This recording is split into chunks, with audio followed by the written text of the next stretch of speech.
शहरात हेअर ट्रान्सप्लांटच्या नावाखाली डॉक्टर अनुष्का हिच्या निष्काळजीपणामुळे एक नव्हे तर 2 इंजिनियरांचा जीव गेलाय। दोन्ही प्रकरणात हेअर ट्रान्सप्लांट नंतर रुग्णाची तब्येत खालावली। सातत्याने वेदना आणि सूज समस्या पुढे आली। डॉक्टर अनुष्का तिवारी हिने उपचारात योग्य वेळी काळजी घेतली नाही, त्यातून दोघांचा मृत्यू झाल्याचा दावा त्यांच्या नातेवाईकांकडून करण्यात येत आहे। या घटनेनंतर मृतक व्यक्तींच्या नातेवाईकांनी न्यायाची मागणी करत डॉक्टर अनुष्का तिवारी विरोधात कठोर कारवाई करण्याची मागणी केली आहे। विनीतचे प्रकरण चर्चेत आल्यानंतर डॉक्टर अनुष्का तिवारी हिच्यावर आणखी एक गंभीर आरोप लागलाय। फरकुदाबाद येथील इंजिनियर मयंक कटिहारची आई प्रमोदिनी आणि भाऊ कुशाग्र कटिहार कानपूरला पोहोचले। कुटुंबांनी केलेल्या आरोपानुसार मयंकने 18 नोव्हेंबर 2024 साली अनुष्का यांच्या क्लिनिकमध्ये हेअर ट्रान्सप्लांट केलं होतं। सर्जरीनंतर डॉक्टरांनी केवळ एक गोळी देऊन मयंकला घरी पाठवलं। रस्त्यातच मयंकला डोकेदुखीचा त्रास जाणवू लागला। घरी पोहोचताच त्याची प्रकृती आणखी खालावली, चेहरा सुजला, डोळेही सुजले होते। मयंक सतत डॉक्टर अनुष्काला फोन करत होता, परंतु डॉक्टर सर्व काही ठीक आहे, घाबरण्याची काही गरज नाही असं सांगत होती।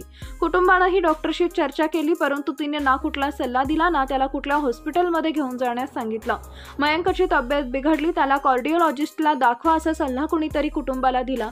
त्यानंतर त्याला फरकुदाबादच्या कार्डिओलॉजिस्टकडे नेलं, परंतु त्याला हार्टबाबत काही समस्या नसल्याचं सांगितलं। 19 नोव्हेंबरला सकाळी 10च्या सुमारास मयंकचा मृत्यू झाला। डॉक्टर अनुष्काच्या निष्काळजीपणामुळेच मुलाचा मृत्यू झाल्याचा आरोप आईने केला आहे। मयंकच्या मृत्यूनंतर डॉक्टरांनी त्याच्या नातेवाईकांचे फोन नंबर ब्लॉक केले।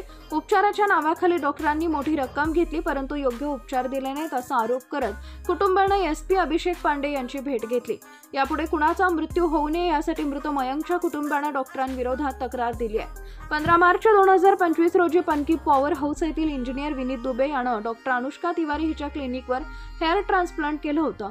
उपचारात विनीतची प्रकृती बिघडली, त्यानंतर त्याचा मृत्यू झाला।